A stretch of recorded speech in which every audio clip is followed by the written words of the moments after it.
साथियों, एक दौर था जब हमारे यहां रिफॉर्म्स की बहुत बातें होती थी। कभी मजबूरी में कुछ फैसले लिए जाते थे, कभी दबाव में कुछ फैसले हो जाते थे, तो उन्हें रिफॉर्म कह दिया जाता था। इस कारण इच्छित परिणाम नहीं मिलते थे। अब ये सोच और अप्रोच दोनों बदल गई है। हमारे लिए रिफॉर्म का मतलब है रिफॉर्म नीति आधारित हो, टुकड़ों में नहीं हो, होलिस्टिक हो और एक रिफॉर्म दूसरे रिफॉर्म का आधार बने, नए रिफॉर्म का मार्ग बनाए। और ऐसा भी नहीं है कि एक बार रिफॉर्म करके रुक गए। ये निरंतर सतत चलने वाली प्रक्रिया है। बीते कुछ वर्षों में देश में 1,500 से ज्यादा कानूनों को समाप्त किया गया है। ईज ऑफ डूइंग बिजनेस की रैंकिंग में भारत आज से कुछ साल पहले 134वें नंबर पर था। आज भारत की रैंकिंग 63 है। रैंकिंग में इतने बड़े बदलाव के पीछे अनेकों रिफॉर्म्स हैं, अनेकों नियमों कानूनों में बड़े परिवर्तन है। रिफॉर्म्स के प्रति भारत की इसी प्रतिबद्धता को देखकर विदेशी निवेशकों का विश्वास भी भारत पर लगातार बढ़ रहा है। कोरोना के इस संकट के समय भी भारत में रिकॉर्ड एफडीआई का आना इसी का उदाहरण है। साथियों, बीते 6 वर्ष में हमारा फोकस रहा है banking the unbank, securing the unsecured और फंडिंग द अनफंडेड। आज एक तरह से एक नई यात्रा शुरू हो रही है। ऑनरिंग द ऑनेस्ट, ईमानदार का सम्मान। देश का ईमानदार टैक्स पेयर राष्ट्र निर्माण में बहुत बड़ी भूमिका निभाता है। जब देश के ईमानदार टैक्स पेयर का जीवन आसान बनता है, वो आगे बढ़ता है, तो देश का भी विकास होता है, देश भी आगे बढ़ता है।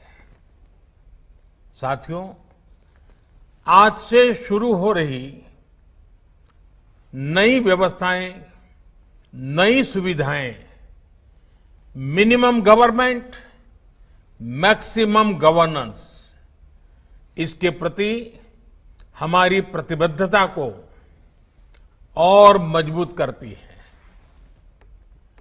ये देशवासियों के जीवन से सरकार को, सरकार के दखल को कम करने की दिशा में भी एक बड़ा कदम है। साथियों, आज हर नियम कानून को, हर पॉलिसी को प्रोसेस और पावर सेंट्रिक अप्रोच से बाहर निकालकर उसको पीपल सेंट्रिक और पब्लिक फ्रेंडली बनाने पर बल दिया जा रहा है। ये नए भारत के नए गवर्नेंस मॉडल का प्रयोग है और इसके सुखद परिणाम भी देश को मिल रहे हैं। आज हर किसी को ये एहसास हुआ है कि शॉर्टकट्स ठीक नहीं है। और हमारे यहां तो रेलवे स्टेशन पे लिखा जाता है, shortcut will you cut you short. गलत तौर तरीके अपनाना सही नहीं है। वो दौर अब पीछे चला गया है। अब देश में माहौल इस ओर आगे बढ़ रहा है कि कर्तव्य भाव को सर्वोपरि रखते हुए सारे काम होने चाहिए। सवाल ये है कि ये बदलाव आखिर कैसे आ रहा है? क्या ये सिर्फ सख्ती से आया है? क्या ये सिर्फ सजा देने से आया है? जी नहीं, बिल्कुल नहीं। इसके अगर मोटे मोटे तौर पर मैं कहूं तो 4 बड़े कारण हैं। पहला, पॉलिसी ड्रिवन गवर्नेंस। जब पॉलिसी स्पष्ट होती है तो ग्रे एरियाज मिनिमम हो जाते हैं और इस कारण व्यापार में, बिजनेस में और सरकार के और निर्णयों में भी डिस्क्रिशन की गुंजाइश कम हो जाती है। दूसरा, सामान्य जन की ईमानदारी पर विश्वास। तीसरा, सरकारी सिस्टम में ह्यूमन इंटरफेस को सीमित करके टेक्नोलॉजी का बड़े स्तर पर उपयोग। आज सरकारी खरीद हो, सरकारी टेंडर हो या सरकारी सेवाओं की डिलीवरी, सब जगह टैग इंटरफेस सर्विस दे रहे हैं। और चौथा, हमारी जो सरकारी मशीनरी है, जो ब्यूरोक्रेसी है, उसमें एफिशिएंसी, इंटीग्रिटी और सेंसिटिविटी के गुणों को रिवॉर्ड किया जा रहा है, पुरस्कृत किया जा रहा है। साथियों, भारत के टैक्स सिस्टम में फंडामेंटल और स्ट्रक्चरल रिफॉर्म्स की जरूरत इसलिए थी क्योंकि हमारा आज का ये सिस्टम गुलामी के कालखंड में बना और फिर धीरे धीरे इवॉल्व हुआ। आजादी के बाद इसमें यहां वहां थोड़े बहुत परिवर्तन किए गए, लेकिन लार्जली सिस्टम का कैरेक्टर, उसकी चाल चलन वही रहा।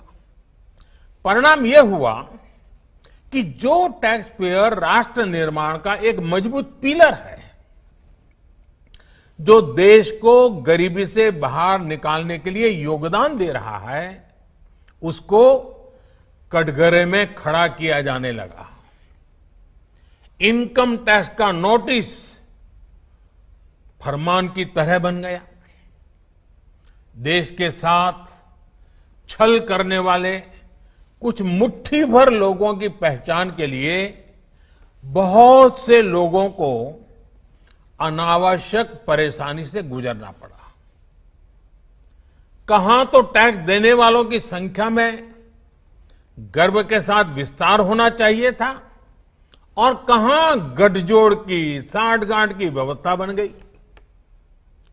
इस विसंगति के बीच ब्लैक और व्हाइट का उद्योग भी फलता फूलता गया। इस व्यवस्था ने ईमानदारी से व्यापार कारोबार करने वालों को, रोजगार देने वालों को और देश की युवा शक्ति की आकांक्षाओं को प्रोत्साहित करने के बजाय कुचलने का काम किया। साथियों, अभी तक तो होता यह है कि जिस शहर में हम रहते हैं, उसी शहर का टैक्स डिपार्टमेंट हमारी टैक्स से जुड़ी सभी बातों को हैंडल करता है। स्क्रूटिनी हो, नोटिस हो, सर्वे हो या फिर जब्ती हो, इसमें उसी शहर के इनकम टैक्स डिपार्टमेंट की आयकर अधिकारी की मुख्य भूमिका रहती है। अब ये भूमिका एक प्रकार से खत्म हो गई है। अब इसको टेक्नोलॉजी की मदद से बदल दिया गया है। अब स्क्रूटिनी के मामलों को देश के किसी भी क्षेत्र में किसी भी अधिकारी के पास रैंडम तरीके से आवंटित किया जाएगा। अब जैसे मुंबई के किसी टैक्स पेयर का रिटर्न से जुड़ा कोई मामला सामने आता है, तब इसकी छानबीन का जिम्मा मुंबई के अधिकारी के पास नहीं जाएगा, बल्कि संभव है कि वो चेन्नई चला जाए, गुवाहाटी चला जाए, रायपुर चला जाए, अहमदाबाद चला जाए। वो फेसलेस टीम के पास जा सकता है और वहां से भी जो आदेश निकलेगा उसका रिव्यू किसी दूसरे शहर, कहीं जयपुर हो जाएगा, बेंगलुरु हो जाएगा, चेन्नई हो जाएगा, कोची हो जाएगा, वहां की टीम करेगी। अब फेसलेस टीम कौन सी होगी, इसमें कौन होगा, ये भी कंप्यूटर रैंडमली तय करेगा और ये प्रक्रिया भी बार बार उसमें बदलाव होता रहेगा। साथियों, इस सिस्टम से करदाता और इनकम टैक्स दफ्तर को जान पहचान बनाने का, प्रभाव और दबाव का मौका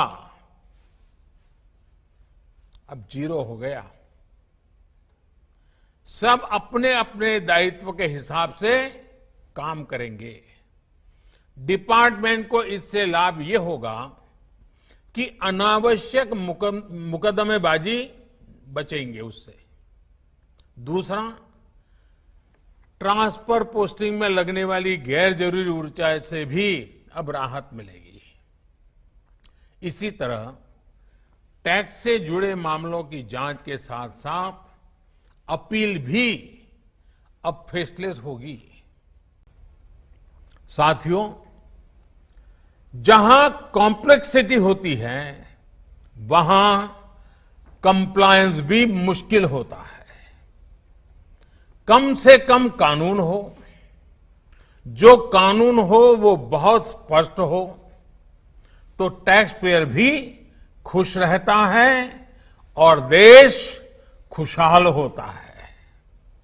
बीते कुछ समय से यही काम करने की दिशा में एक के बाद एक कदम उठाए जा रहे हैं।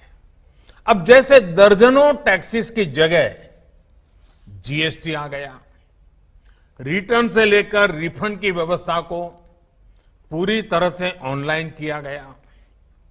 जो नया स्लैब सिस्टम आया है उसमें बेवजह के कागजों और दस्तावेजों को जुटाने की मजबूरी से मुक्ति मिल गई है।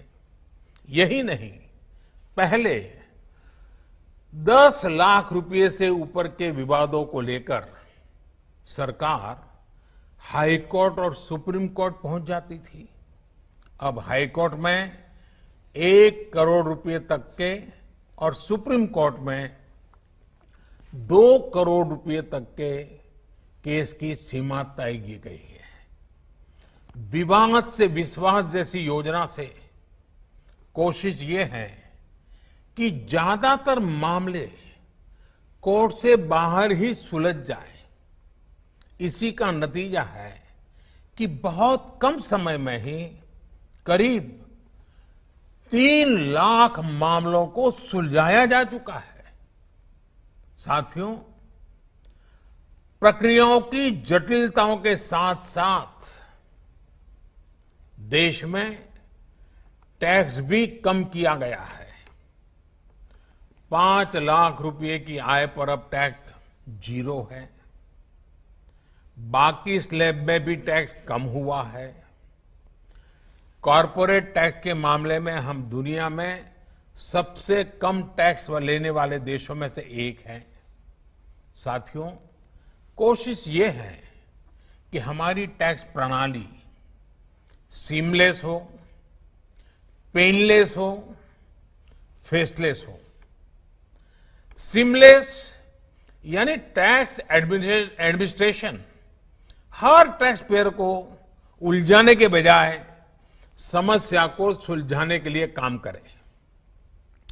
पेनलेस यानी टेक्नोलॉजी से लेकर रूल्स तक सब कुछ सिंपल हो।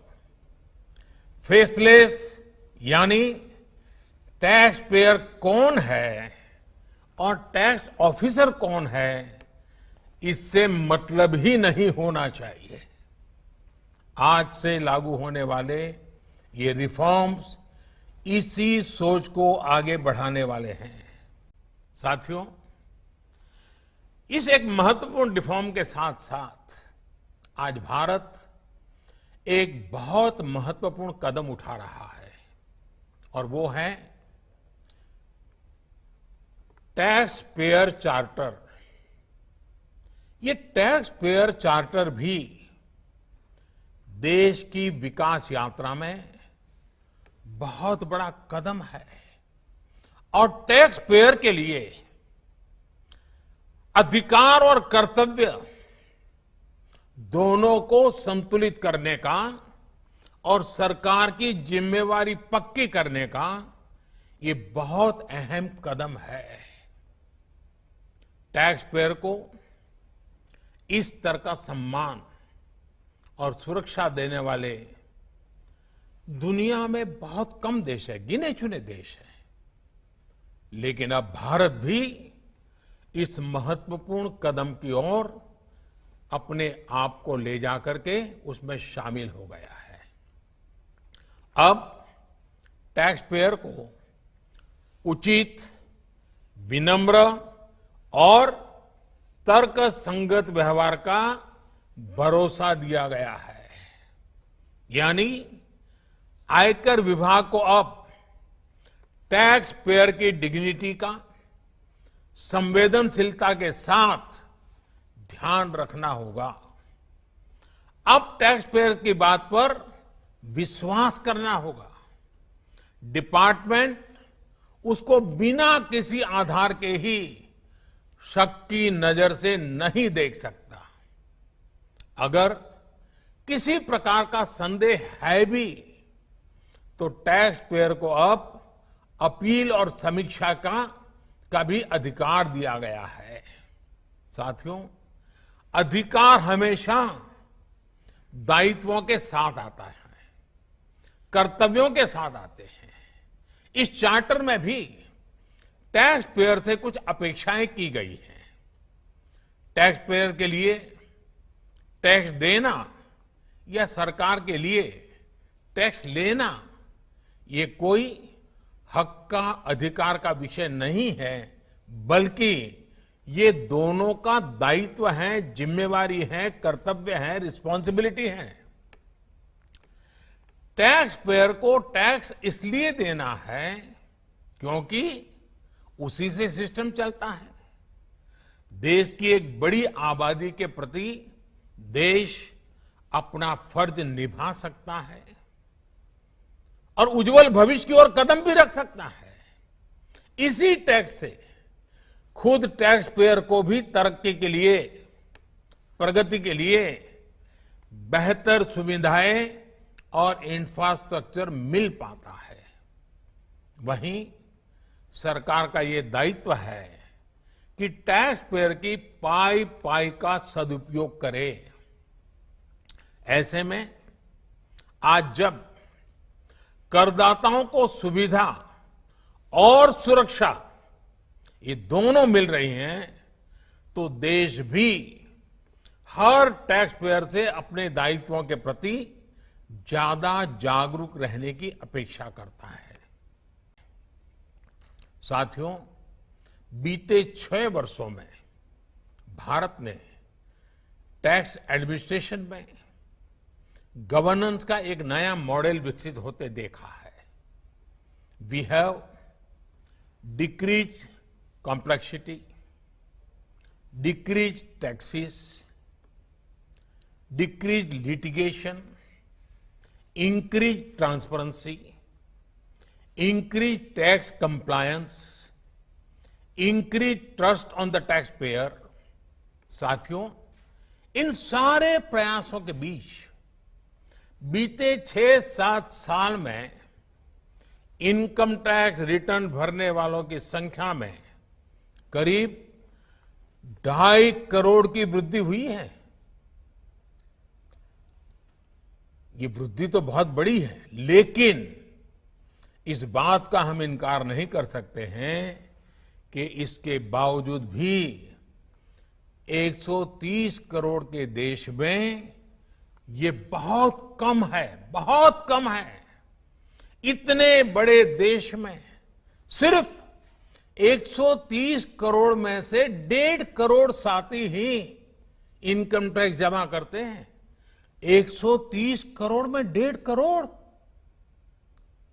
मैं आज देशवासियों से भी आग्रह करूंगा, जो सक्षम है उनको भी आग्रह करूंगा, भिन्न भिन्न करके व्यापार उद्योग के संगठन चलाते हैं उनको भी आग्रह करूंगा।